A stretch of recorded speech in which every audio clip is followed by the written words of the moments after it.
বৃষ্টি মানেই খিচুড়ি। আমরা কম বেশি সবাই কিন্তু খিচুড়ি পছন্দ করি। তবে স্পেশাল দিনগুলোতে যেমন বৃষ্টি আসলে, যেমন শুক্রবার সময় ছুটির দিনগুলোতে কিন্তু আমরা সবসময় এইভাবে ভুনা খিচুড়ি করে খেয়ে থাকি। তবে আজকে আমি একটু স্পেশাল করে তৈরি করব। প্রথমে চাল ডাল ধুয়ে পরিষ্কার করে নিয়েছি, আর অবশ্যই মুগ ডালটাকে আগে থেকে একটু ভেজে নেবেন, তাহলে সুন্দর একটা ফ্লেভার আসবে। এখন কিন্তু আমি চাল ডাল কিছুক্ষণ ভিজিয়ে রাখবো। চুলায় একটি প্যান বসিয়ে তেল দিয়েছি আধা কাপ। তেলটা গরম হয়ে আসার পরে 1 চিমটে আস্ত জিরা, 2টা তেজপাতা, 2টা এলাচ, 2টা লং দিয়ে সুন্দরভাবে ভেজে নিয়েছি। যখন সুন্দর একটা ফ্লেভার আসবে তখন আমি এখানে দিয়ে দিচ্ছি পেঁয়াজ 1 কাপের মতো, তারপরে কাঁচামরিচ দিয়েছি। যখন পেস্ট একটু লাল হয়ে আসবে তখন দিয়ে দিচ্ছি আদা বাটা, রসুন বাটা 1/2 চামচ করে। এখন এত ভালো করে ভেজে নেব যাতে সুন্দরভাবে মশলা থেকে ফ্লেভার আসে।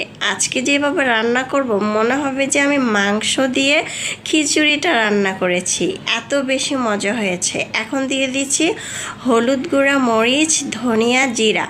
এখানে হলুদের গুঁড়া 1/2 চামচ, জিরার গুঁড়া, ধনিয়ার গুঁড়া 1/2 চামচ করে, আর মরিচের গুঁড়াটা দিয়েছি এক চামচের মতো, আর দিয়ে দিলাম লবণ পরিমাণ মতো। এখন তেলের মধ্যে মশলা অনেক সময় নিয়ে ভেজে একটু পরিমাণ পানি দিয়ে মশলাটাকে কষিয়ে নিলাম। মশলা যত কষাবেন এই খিচুড়িটা তত বেশি খেতে ভালো লাগবে। এখন দিয়ে দিচ্ছি ভিজিয়ে রেখেছিলাম চাল ডাল। এখানে মুগ ডাল আর মসুর ডাল দিয়েছি, আপনারা যে কোনো ডাল এখানে অ্যাড করতে পারেন। আর এখানে কিন্তু আমি পোলার চাল দিয়ে রান্না করছি। যাই হোক, আপনারা চাইলে ভাতের চাল দিয়েও কিন্তু এটা ঝটপট রান্না করতে পারেন।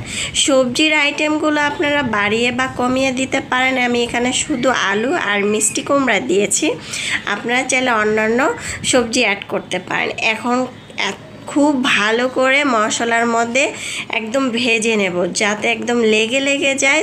সে পর্যায়ে দিয়ে দিচ্ছি ফুটন্ত গরম পানি।